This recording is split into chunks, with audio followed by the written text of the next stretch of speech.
natin ng isang malakas na palakpakan ang ating minamahal na ikalawang Pangulo ng Republika ng Pilipinas, Vice President Sara Z. Duterte!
Magsiupo mga minamahal ko pong batang Maynila. Muli po, palakpakan po natin Vice President Sara Duterte!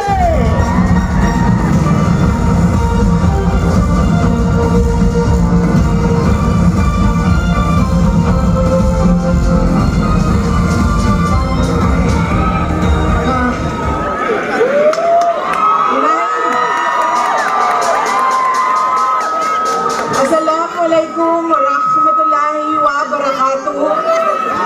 Madayaw, mayong gabi kaninyong tanan. Magandang gabi sa inyong lahat. Kinsay kasabot, binhi.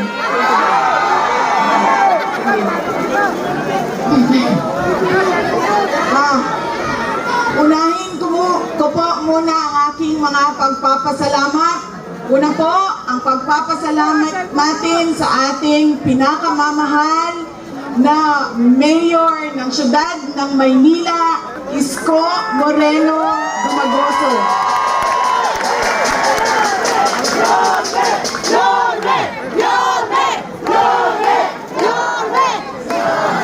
Nagpapasalamat po ako sa kanya dahil ipinahiram niya po ang inyong entablado at ang inyong mikropono para po sa mga senador ng Duterte. Maraming salamat, Mayor.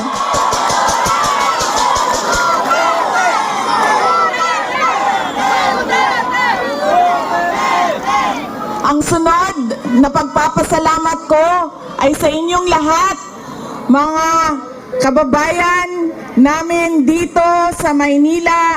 Maraming salamat sa oras ninyo at sa pagkakataon na ibinigay ninyo sa akin at sa amin ngayong gabi na ito. Maraming salamat.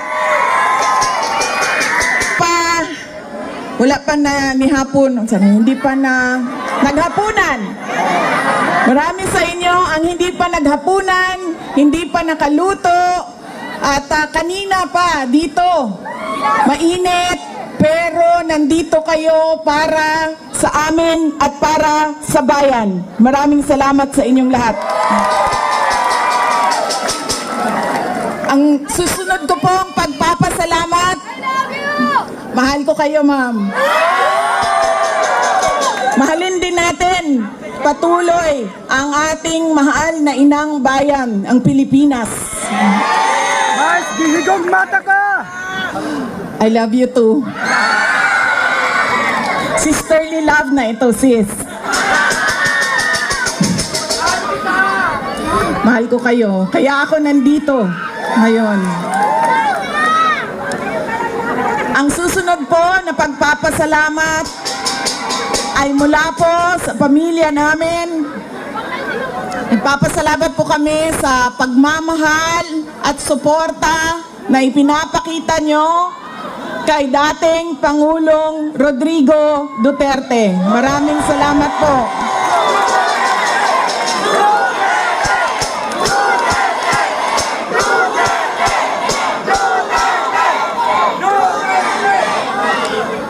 Marami po sa inyo ang nag-celebrate ng kanyang birthday noong March 28, 2025. At kami po ay taus-pusong nagpapasalamat at masaya dahil nakiisa kayo sa kanyang 80th birthday celebration.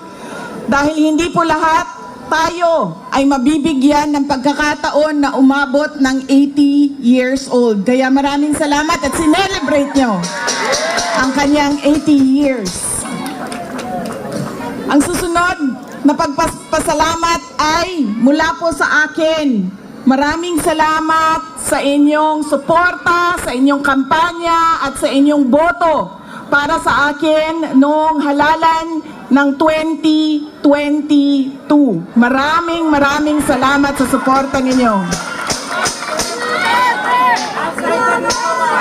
At syempre, ang aking pagpapasalamat pa rin sa patuloy ninyo na pagtitiwala sa akin at sa aking mga kasamahan at sa aming opisina, ang tanggapan ng pangalawang Pangulo ng Pilipinas. Maraming salamat.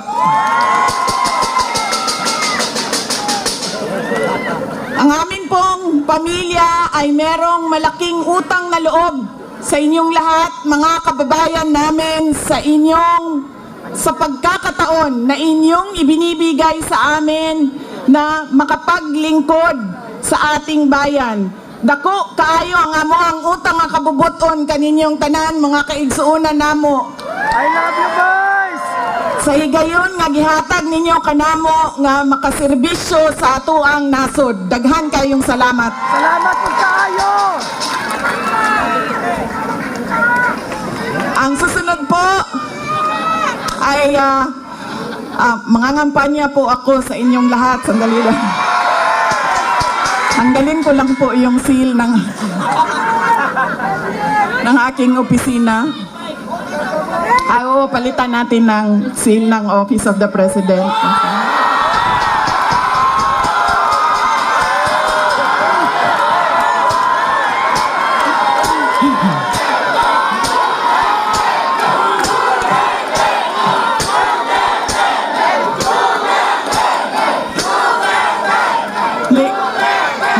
Tinanggal ko lang kasi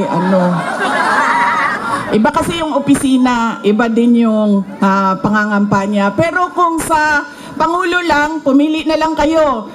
Si Isko Moreno, si Sara Duterte, wala kaming problema.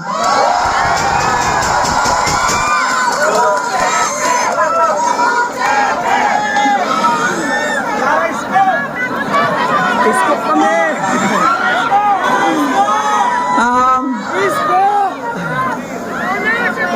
Bakit po ba lagi pabalik-balik o paulit-ulit ang problema ng ating bayan?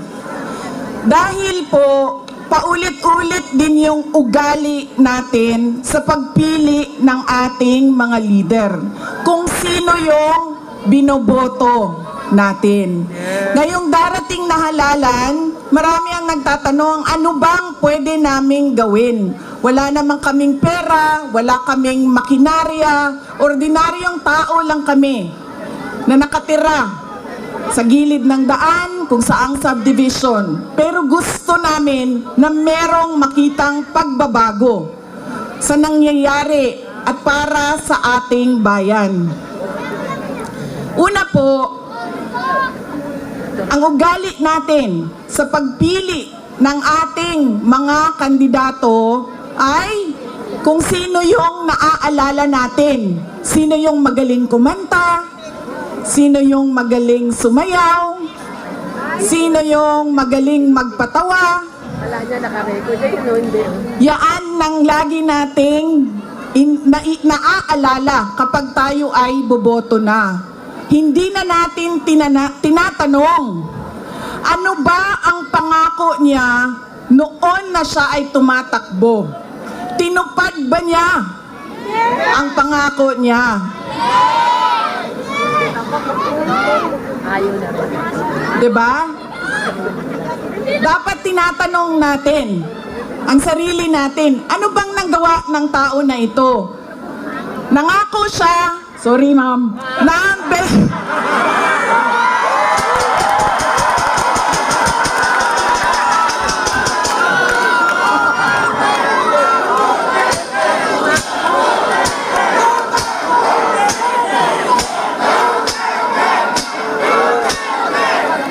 alam nyo, paano ko ba sabihin ito? Bisayaan na lang! Hindi, ganito. Tulad na lang na magkaibang tao kami ni Pangulong Rodrigo Duterte. Si Pangulong Rodrigo Duterte ay hindi si Inday Sara Duterte. Si Bongbong Marcos ay hindi si Amy Marcos.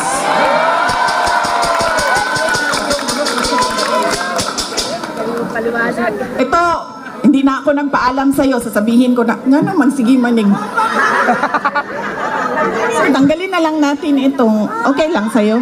Okay lang. Mura siyang matuwan.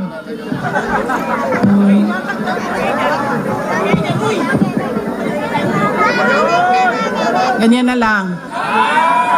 Para din makita ninyo na pumayat na ako. Salamat, Martin Romualdez! Pumayat si Inday Sara!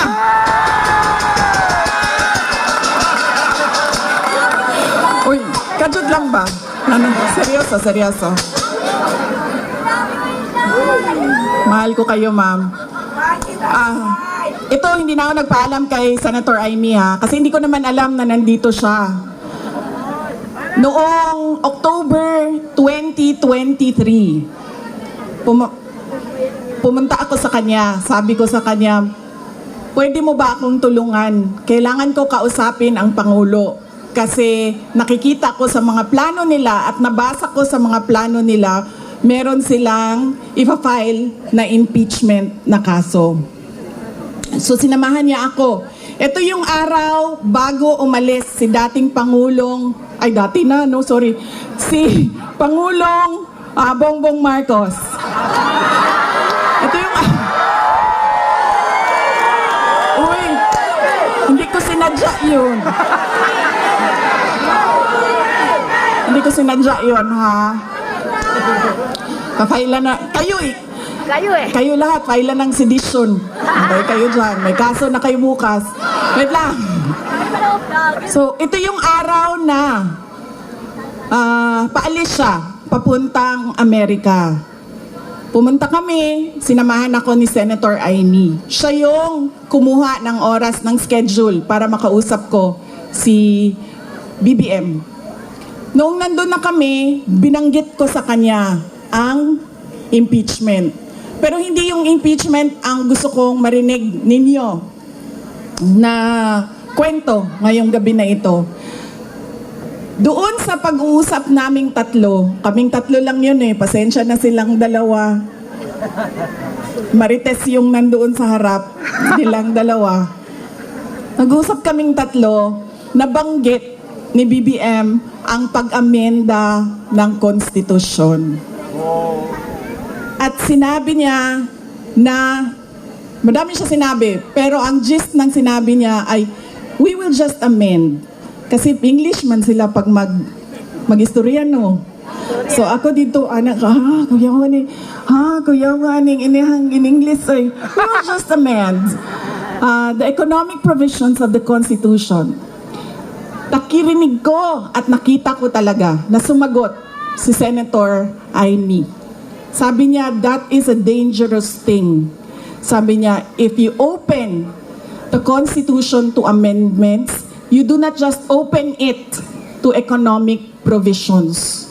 You open it for all amendments of the Constitution.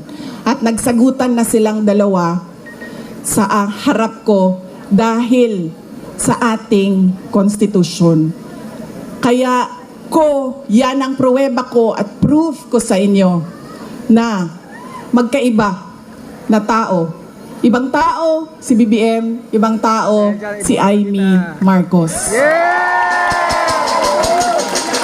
Dahil dyan, iboto na kita. Okay na ma'am, pwede ka na umalis. Wait lang, sandali. Iboto niyo ba si Amy Marcos? Okay na ma'am, pwede ka na lumipat sa QC. Good na dito. Ganda dito. Kalimutan ko na yung sasabihin ko ba. Tatlong paalala. Hindi natin tinitingnan kung ano ba yung mga pangako niya noon. Tumakbo siya noon, may pangako siya. Binigay ba niya? Hindi! 20 kilos bigas! Diba? 20 pesos ang kilo ng bigas. Tapos ngayon, okay na daw. After 3 years, 3 taon ng campaign promise o pangako sa eleksyon, ibibigay ngayon. Pero, ibibigay lang sa Visayas. Para bang hindi kayo nagugutom dito sa syudad ng Maynila. At parang hindi nagkukulang ang pera ninyo pambili ng pagkain. Kaya dapat tinitingnan natin. Sumayaw, oo. Kumanta, oo. Bakit hindi? Pero tinitingnan natin. Ano ba ang pangako? Binigay ba o hindi? Bakit hindi binigay ang pangako? Dahil nagsinungaling? O dahil hindi talaga maibigay? Diba? Bangag! Yan yung unang. Lagi na lang tayo, bangag. Sorry, ma'am. Dambubudol. I'm sorry, ma'am. Kasi naman sabi ko, okay na, umalis ka na.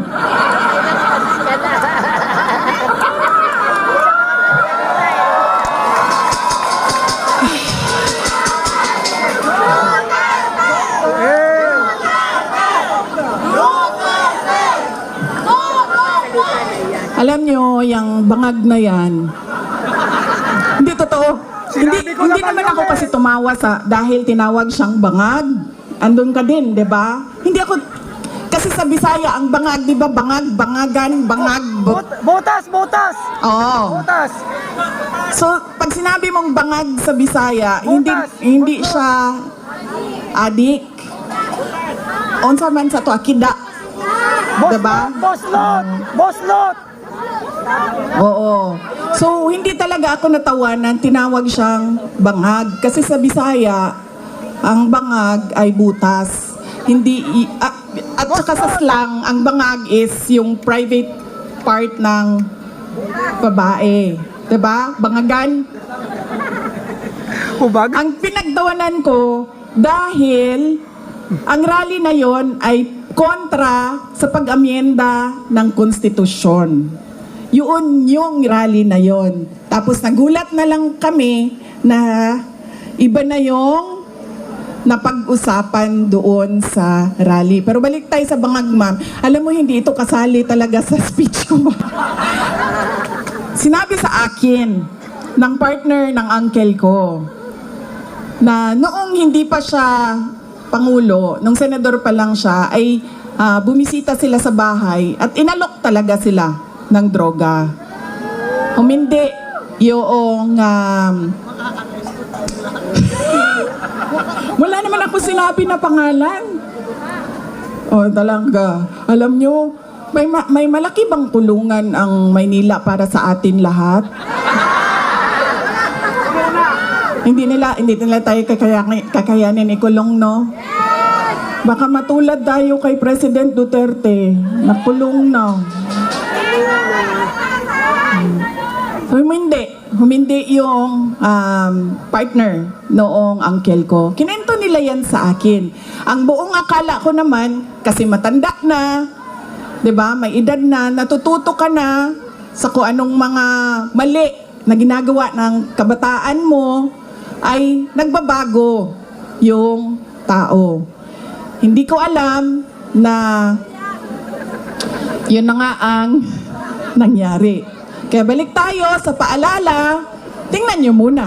Pagkatapos niyang kumanta, tanungin ninyo ang sarili ninyo. Noon, nakinig ako sa'yo. Ano ang pangako mo? Binigay mo ba? Kaya dapat pinag-iisipan natin kung iboboto natin o hindi yung tao. Pangalawa, ito walang makakakontra sa akin nito, kahit saan man sa mundo. Hindi dahil galing yan sa malaking pamilya ng mga politiko ay automatic ang boto ninyo. Hindi dahil anak yan ng Duterte ay automatic ang boto ninyo.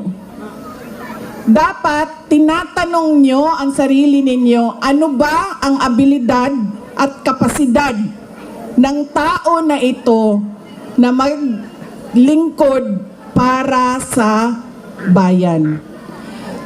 Isa sa mga problema natin ay ang political dynasty. Pero hindi ipinagbabawal ang kung sino man ang may gusto tumakbo. Kaya nasa atin, nasa mga butante ang pagkilatis. Duterte yan. Anong abilidad niyan, anong kapasidad niyan, at sino yan siya. Pangatlo, at huling problema natin, paulit-ulit, behavior, ugali natin sa eleksyon, sa halalan, ay yung palitan ng boto at pera. Dahil ilang beses na kayo tumanggap, magkano bilihan ng boto dito? 3,000! 1,000? 1,000. Grabe, 1,000 lang? Galing bigas ang ano dito palitan? No. Ilang kilo? 5 kilo. So magkano yun? 250? Mga 1,300 total na yon ang bili. Alam mo, lugi kayo. Taasan niyo yung presyo ninyo. Kasi galing ako doon sa Bacolod kahapon. Tinatanong ko, magkano bili ng boto dito? Noong 2019 daw, 2,000. 2022, 3,000. See? Sabi ko, taasan ninyo ang presyo ninyo eh. Tapos nung ito daw, itong eleksyon na ito, 2,000 to 3,000. Sabi ko, hindi niya pa alam kung magkano kasi wala pa namang bilihan. Pero sabi nila, mga 2,000 to 3,000 daw yung bilihan ng boto doon. Kaya kulang ang hingi ninyo.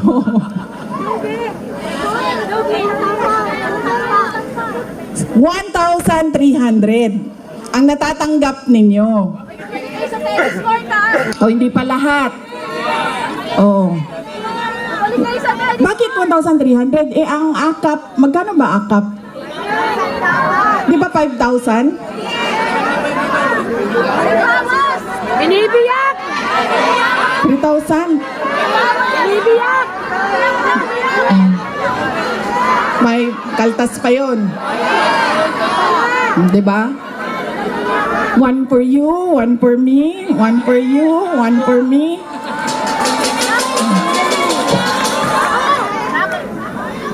Alam niyo, hindi namin ginagawa yan sa Davao. Alam niyo bakit? Nawawala kasi yung respeto ng tao sa isa't isa. Sabihin ko sa inyo kung bakit mamaya nawawala yung respeto ha. Sana ako. Sa bilihan ng boto. Yan. Ilang eleksyon na kayo tumanggap ng 1,300? Never. Ilang eleksyon na tumatanggap ang mga botante ng Pilipinas ng pera kapalit ng boto nila. Pero bakit mahirap pa rin ang ating bayan? Never. At bakit hirap pa rin kayo bumili ng bigas? Kasi dapat kung akap yan at galing yan sa gobyerno, tanggapin nyo, pero tanungin nyo naman yung sarili nyo. Ang nagbigay ba nito ay karapat dapat maging leader ng bayan natin?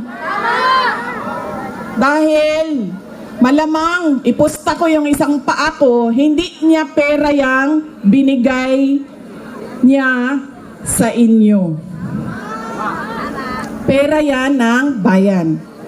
So, tanggapin dahil tulong yan ng bayan. Huwag matakot kung iba ang iboto. Dahil unang-una, nakatago naman yung boto natin. At pangalawa, kung sino man yung manalo na mayor ninyo, na vice mayor ninyo, na konsehal ninyo, na congressman ninyo, ay may obligasyon na tumulong sa taong bayan. Kaya kung sino man yung nakaupo, magbibigay pa rin yan ng tulong sa inyo. Kaya, smog. Yan ang kailangan ninyong isaisip. Hindi dahil sikat ang apelido, automatic ang boto. Hindi dahil may kapalit ang aking boto, ay ibibigay ko na. At, ano yung isa? Check ko lang kung nakikinig kayo. Ano yung isa? Oh, see? Hindi na nakikinig. Ha? Respeto. Nakakawala talaga ng respeto yun, ma'am, pag ano, pag may palitan ng pera. Yung isa ay ano, wala naman nakinig sa inyo. Huwag ibenta ang boto. Huwag dahil sikat iboto. Ha? O yun nga, dahil sikat iboto. Ano isa?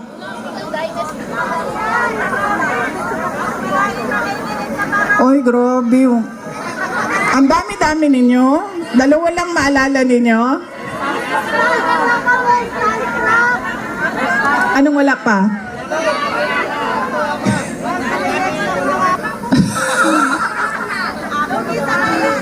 Ano? Oh. Daniel, ano?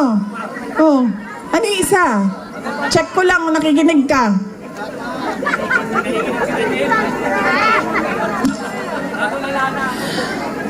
Alam nyo, hindi ito totoo na kilay ko ha, drawing lang ito. Oo, drawing lang ito. Kanina, sinasabihan ko yung gumagawa ng mukha ko. Sabi ko, alam mo, para akong naglalakad na kilay. Tapos sabi niya, hindi, kailangan mo yan.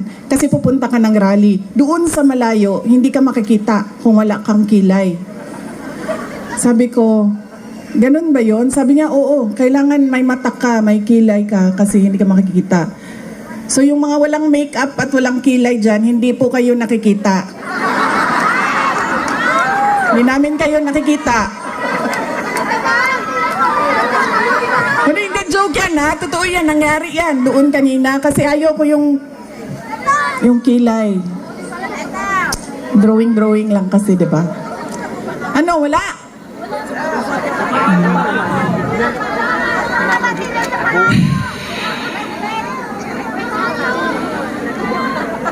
Marami ang nangangamusta kay President Duterte. Kung saan man ako pumupunta, nangungumusta sila lahat. Pakisabi, kamusta kay Tatay Digong. Kahit hindi ko siya kilala, lagi yung mga tao, hindi ko kilala sa pangalan, sinasabi nila, pakikumusta kay Tatay Digong. Ayun. Siya po ay nakakulong Anak po ako ng nakakulong na at okay naman siya. Madami din ang nagtatanong, kamusta na si Tatay Digong? Sinasabi ko lagi, okay naman siya. Ang problema lang ay hindi siya marunong maglaba, magluto at maglinis ng kwarto. Dahil yon ay ginagawa sa kanya lagi ng mga asawa niya. Madami pong asawa ang aking tatay.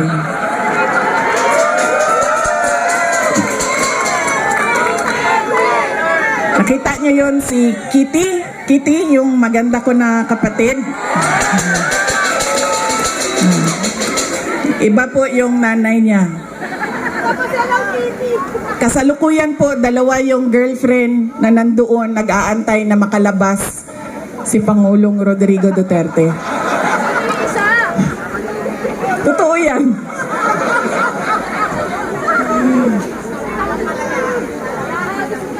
Oh, ma'am, hindi daw nila kinidnap yung hindi daw nila kinidnap si Pangulong Rodrigo Duterte. Hindi daw kidnap ang tawag doon. Sige, okay na lang. Hindi na kidnap ang tawag doon. Ang tawag doon, ninakaw nyo sa amin. Ninakaw nyo sa amin si Pangulong Rodrigo Duterte. Dahil siya ay propriedad o property ng syudad ng Davao. Dahil siya ay magiging mayor namin doon at kinuha ninyo siya at ninakaw ninyo dito. Pwede na ba yun, ma'am? Hindi daw kidnapping yun eh. Nakawan na lang. Ninakaw ninyo sa amin. Sa mga nangangamusta ay meron kaming maliit na video presentation sa inyo. Sigurado ka ba, ma'am, na hindi ka aalis? Kaya ako nakakalimot sa mga sasabihin ko eh, kasi nandito ka, ma'am. Ma'am, ang advice ko lang talaga sa iyo sa panahon na ito at sa darating na mga araw ay magpalit ka na po ng apelido, ma'am. Ay, sorry, Romualdez pala ang middle name mo.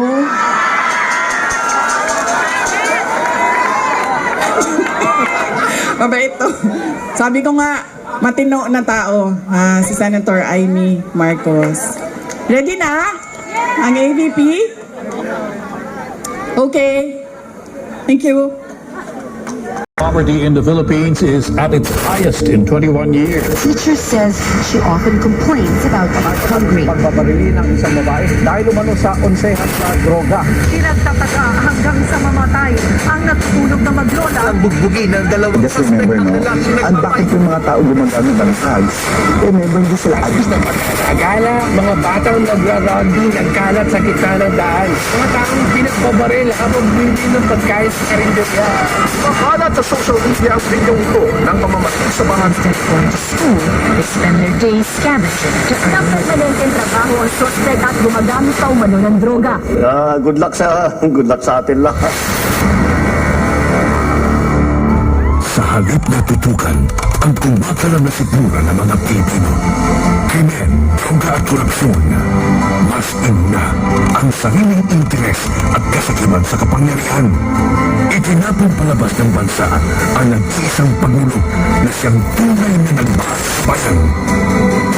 Mula nung si Tatay Digong ang naging Pangulo, tumahimik yung mga Pilipino. Nagkaroon ako ng peace of mind. Yung anak ko, kumbaga hindi sila delikado sa lakaan. Sobrang happy ako dahil nung umupo si PRRD, kahit sabihin natin maraming tumutugis, maraming tumutugis sa kanyang war on drugs. Pero majority po sa atin ng mga Pilipino, pwera na lang doon sa mga drug lords, mga drug user, mga ano, yun ang ayaw eh. Pero kami, lalo kami mga OFW, naramdaman namin ang safety sa aming pamilya. It's a time to be powerful, the time to be just a nobody. I used to describe the brightest star there was mine, shining bright. And in a few days, I will be just a Rodrigo Duterte from the siguro. Daghang salamat. Lubos na minahal ni PRRD ang PNP at Pag ako ang nanalo, kaagad doblado ang sweldo ng pulis pati militar. silalan din pala ang gagamitin laban sa kanilang dating Commander-in-Chief. Hihilain mo yan. Hihilain mo yan. Huwag akong maniwala ka, hihilain mo yan. Ano ba ang damage ng government interest? Kung hintayin ko lang yung dalawang anak. Anong darating sa'yo? Huwag na tayo mag-debate rito. This is not the place for debate. Guys! Hindi po kanina. Hindi niya, sir. Hindi niyo magugustuhan na kasunod na order.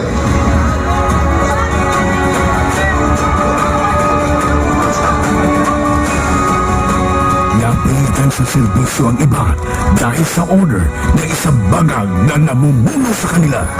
Former Philippine leader Rodrigo Duterte has been taken into custody by the International Criminal At Court. yun ang simula ng paghiyab ng damdamin ng mga Pilipinong nagmamahal kay Tatay Digong.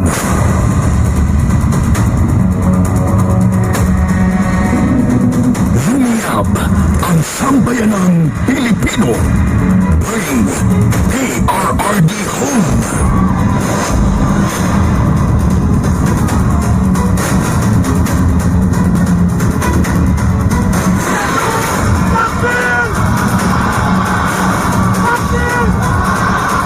Iisa lang ang sigaw. Duterte saan man sa mundo.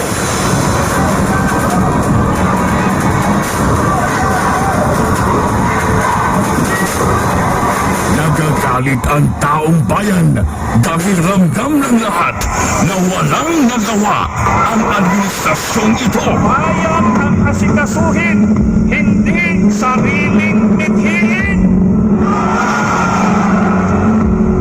Nais nating katawanin ang nagkakaisang damdamin ng milyon-milyong Pilipino at isatinig ang kanilang pinag-isang mithiin para sa isang mapayapa at nagkakaisang Pilipinas.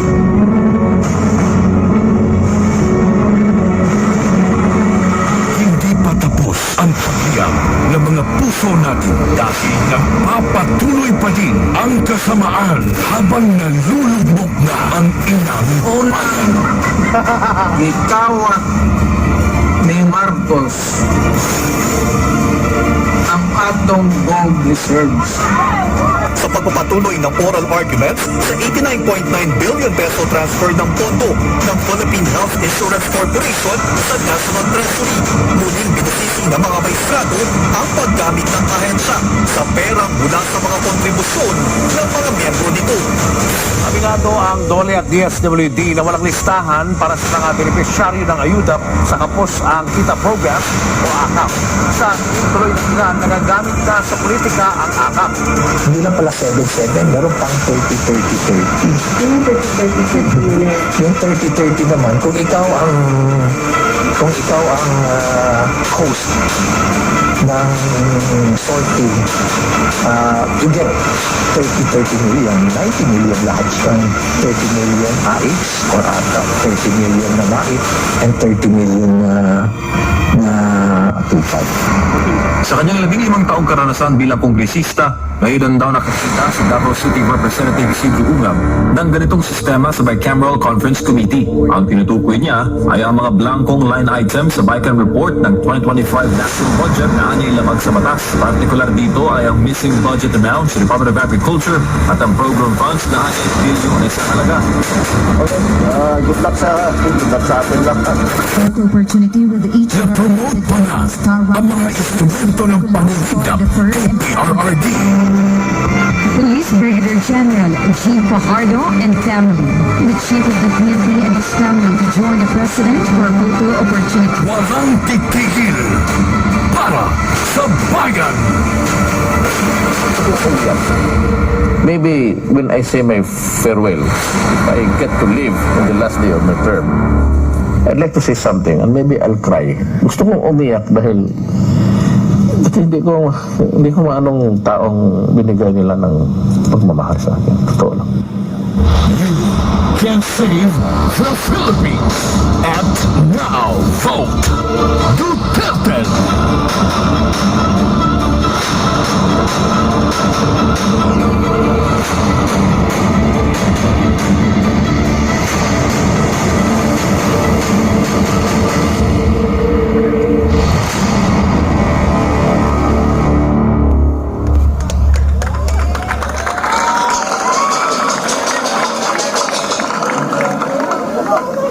Nung isang araw, nasa ferry ako sa Toledo, Cebu.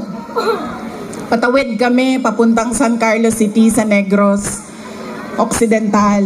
Tumawag sa akin si Pangulong Duterte.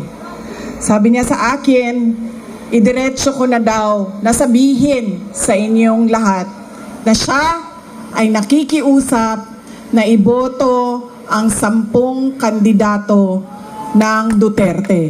Diretso. Mamaya, ma'am, idagdag kita. Sandali lang.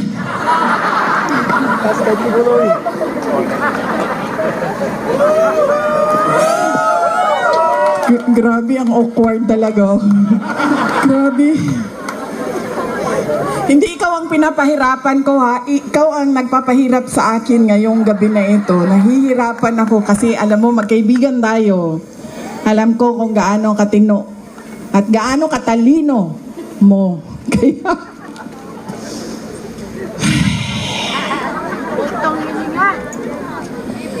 Yes, ma'am. Ay, okay lang, ma'am. Thank you. Thank you. Na ano kasi ako, ma'am, na parang malunod gani. So tawagan na. Nalulunod ako sa hangin, ma'am. Pag may hangin. O, nahilo. Tumawag siya sa akin at sabi niya, idiretsuhin ko na daw kayo. Iboto diretso ang 10 senators ng Duterte.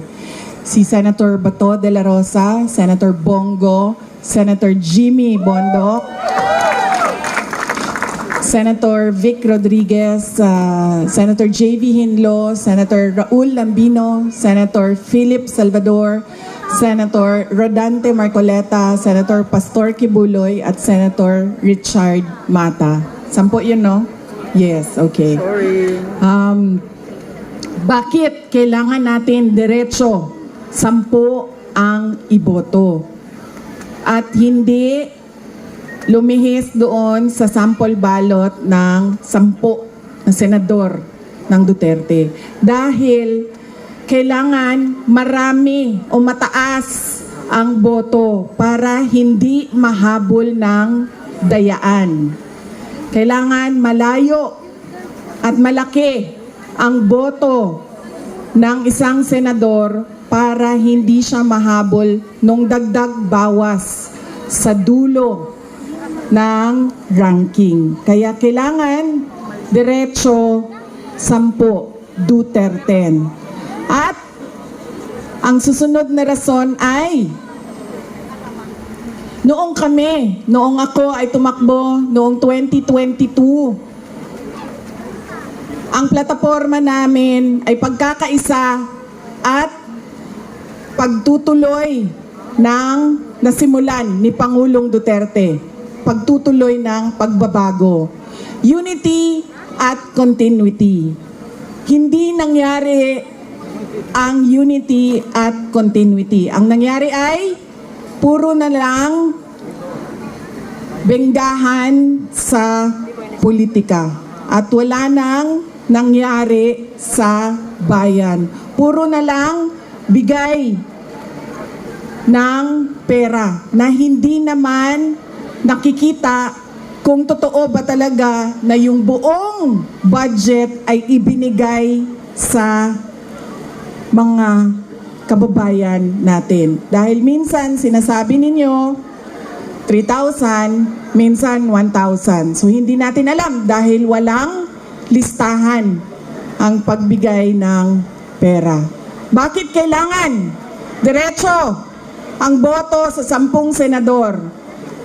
Mahirap habulin ang dayaan, kaya kailangan boto ninyo diretso.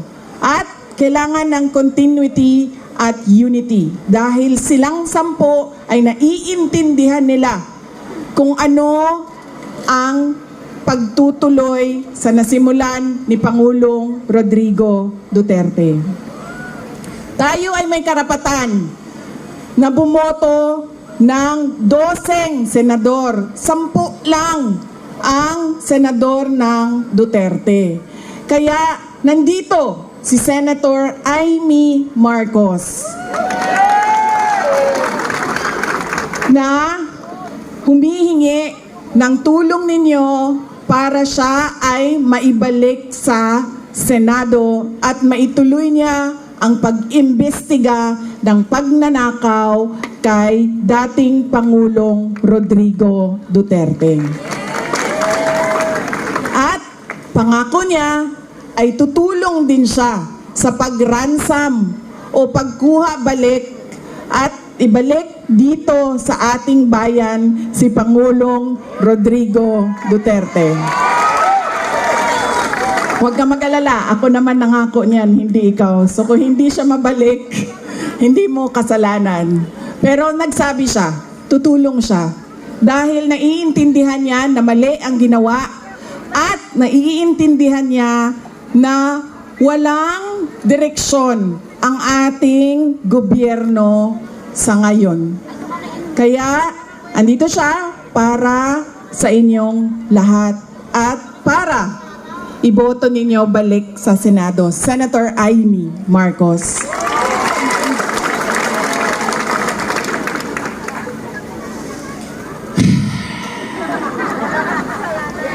So, ang nakalimutan ninyo kanina ay yung pangako. Sabi ko, 'di ba? Check ninyo ang pangako kung natupad ba bago ninyo iboto ulit. Yan yung ang pag-check niyan ba parang ano, yung politiko ba parang boyfriend yan ba? 'Di ba? Ang lalaki kapag nanliligaw, isasabihin sa iyo ang lahat. Bibigay sa iyo ang lahat. Sasabihan ka, ano sasabihin, ma'am? Hindi kita iiwan. Ano pa? Mahal na mahal kita. Ano pa? Hindi kita pababayaan. Hanggang kamatayan! Ikaw lang mag-isa. Ha? Hindi kita papaiyakin. Pero anong ginawa nila sa inyo? Pinaiyak. Iniwan. Sinaktan. Ganyan.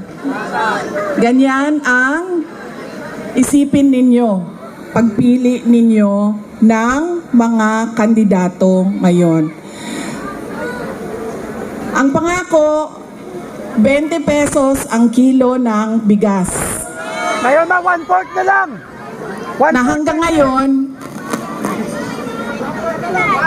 1/4 20! ay hindi pa naibibigay. 1/4 ma'am, 20! 20 ang 1/4! Kaya, anong pwede ninyong gawin? Huwag ninyo, Iboto!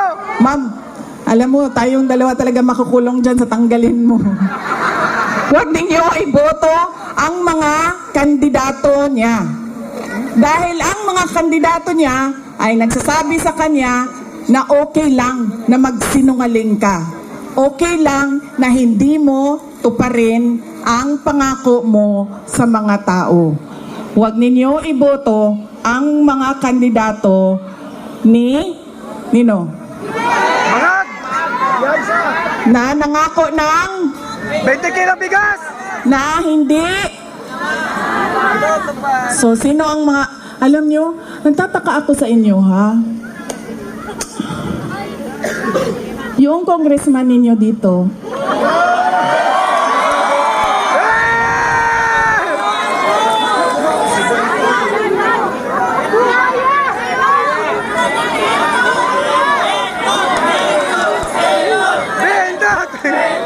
hindi ko, alam nyo, kasi yung congressman ninyo, yan yung mukha ng distrito ninyo. Yan yung pambato ninyo doon sa House of Representatives. Unang-una, sa sobrang laki ng leeg niya, Parang Buda! naiipit na yung boses niya. Mr. Speaker!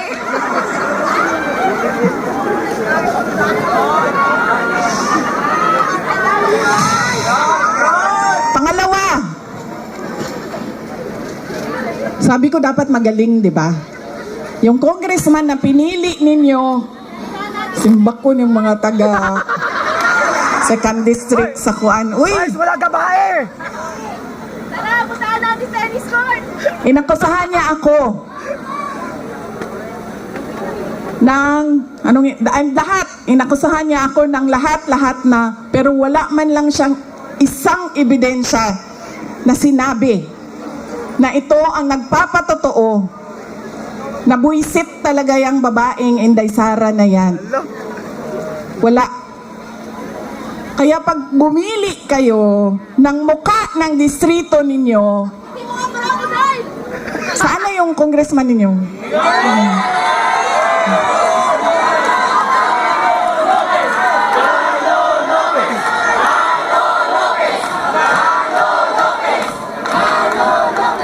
Ganitong klaseng pagmumuka ang ilagay ninyo sa Kongreso.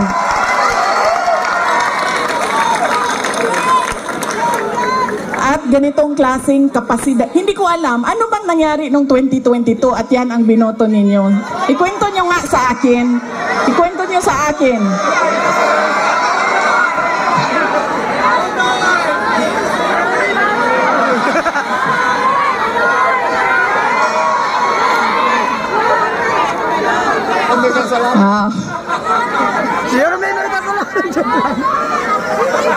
Yan na ang sinasabi. Kasi talaga, totoo. Nung nakita ko siya na nagsasalita patungkol sa akin, congressman yan? Ng syudad ng Maynila? Di ba ang sobrang laki ng pride natin bilang Pilipino sa syudad ng Maynila? Tapos, yan ang sinasabi ko. In-endorse ng mayor ninyo, in-endorse ng sikat, binoto ninyo, hindi nyo man inisip.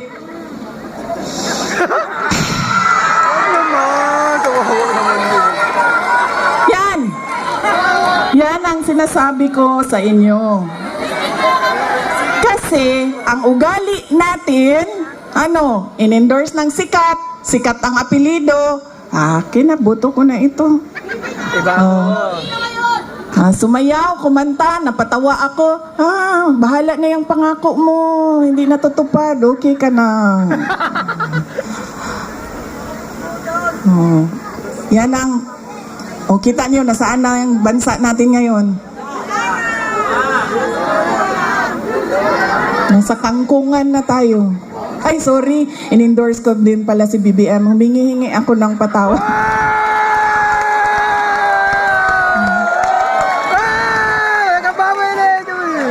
Humihingi ako ng patawad sa inyong lahat. Ma'am, tinatanggap ko po ang sorry mo at pinatakbo mo akong Vice President. Okay lang, ma'am.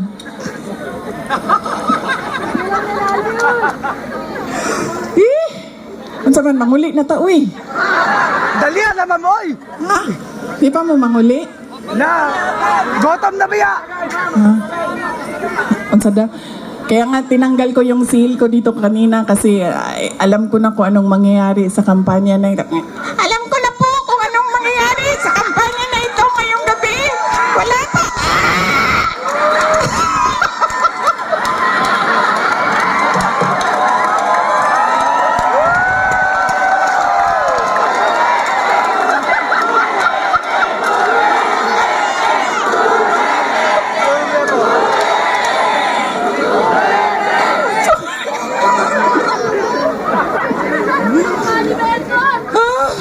Ay. Sakit sa ulo. ako ay hindi kandidato. Baka kasi Duterte kayo ng Duterte. Hanapin ninyo ako sa balota. Hindi po ako kandidato ngayong eleksyon na ito. Ako po ay nandito bilang isang botante din. Nagpapaalala sa inyo. Hindi dahil sikat yan, hindi automatic ang boto ha. Hindi dahil napapatawa kayo, hindi automatic ang boto. Tingnan ninyo yung pangako. At yes ma'am. Ngayon, pati ako ma'am, nagising. Nagising ako ma'am, na-impeach na ako. Yawa ni mga tawhanan ni oy.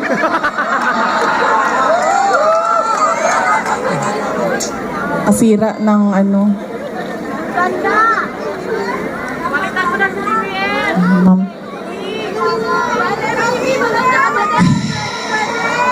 Ano pa? Ano ba ang pag-usapan natin? Anong tanong ninyo? May tanong kayo? Ano daw? Ano sir, makukulong tayo niyan. Yung paalisin, palayasin, patalsikin, paalisin. Ano pa? Anong tanong ninyo? Paano maka-uwi si President Duterte? Kidnapin din natin doon, ma'am. Punta tayo lahat doon. Akong bahala sa ticket ninyo, ha? Pagdating doon, kidnapin. Alam nyo, kawawa siya kasi nung tumawag siya, kinento niya sa akin, diba? Bakit kailangan diretso 10 yung mga senador. Sinabi niya sa akin na in Bisaya, sabi niya sa akin, ayaw biya kong kalimti din ha, basin makalimtan ko nimo, mabulok ko din ni. Huwag mo akong kalimutan dito. Baka makalimutan mo ako, mabubulok ako dito. Yan ang totoo. Si Pangulong Duterte is 80 years old. Mahina na yung tuhod niya, mahina na yung likod niya, mahina na yung katawan niya. At na kakaawa siya sa sitwasyon niya doon.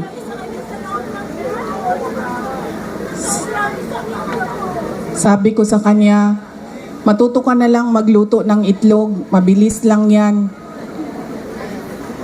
Halo-haluin mo lang, tapos lagyan mo ng mantika.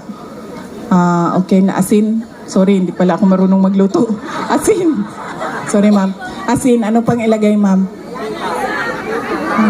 Mantika. Oo nga, mantika. Bawang sibuyas, asin, mantika. Sabi niya sa akin, pinapaluto mo ako ng itlog, hindi nga ako marunong magpakulo ng tubig. Kaya, paano natin siya maibalik, ma'am?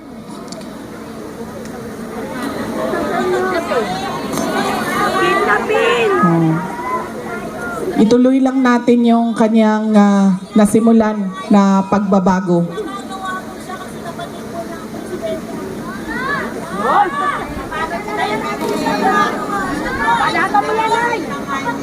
Yes, ma'am.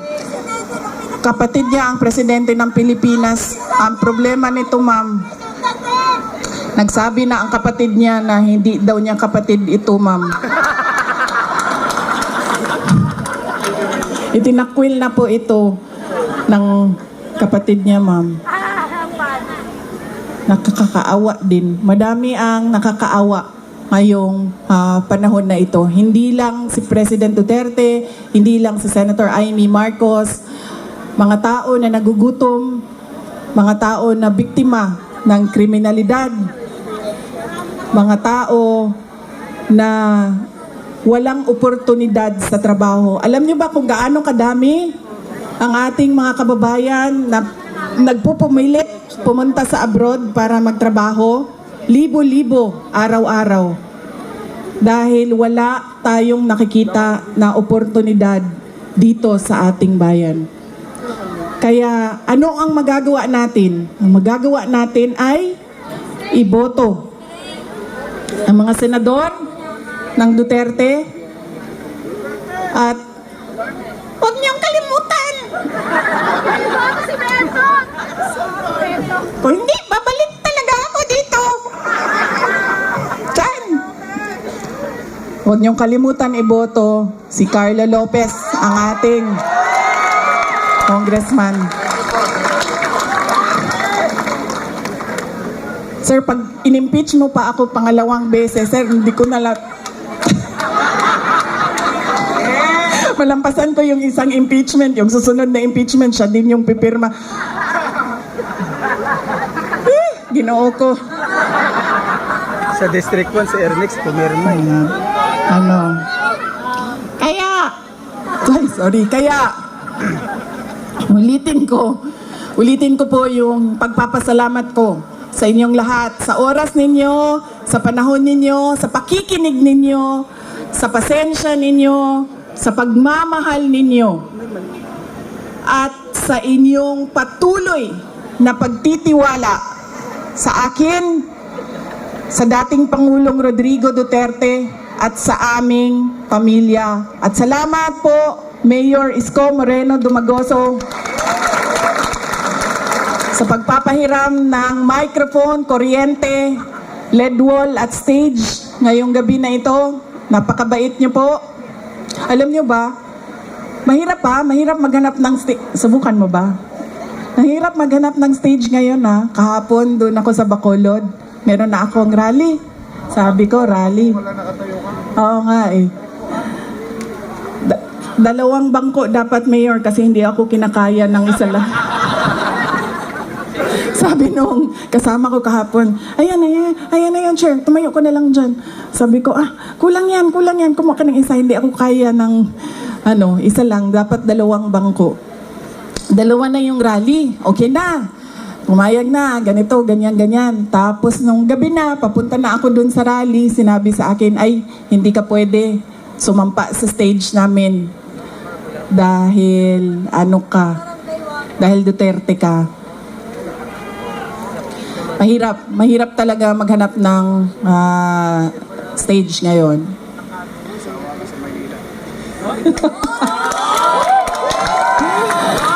Oo. Bukas po, iniimbitahan ko kayo lahat. Doon na naman po ako sa distrito ni si Joel Chua na.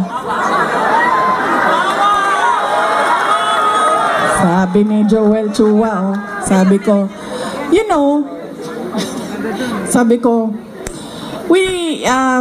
the appointing authority of the Undersecretary of the Department of Education is, sabi ni Joel Chua, the DepEd Secretary. Sabi ko, no! The President of the Philippines. Yan ang pinili ninyo. Bakit nagboto si Joel Chua noon? Bakit? Ikwento nyo nga sa akin.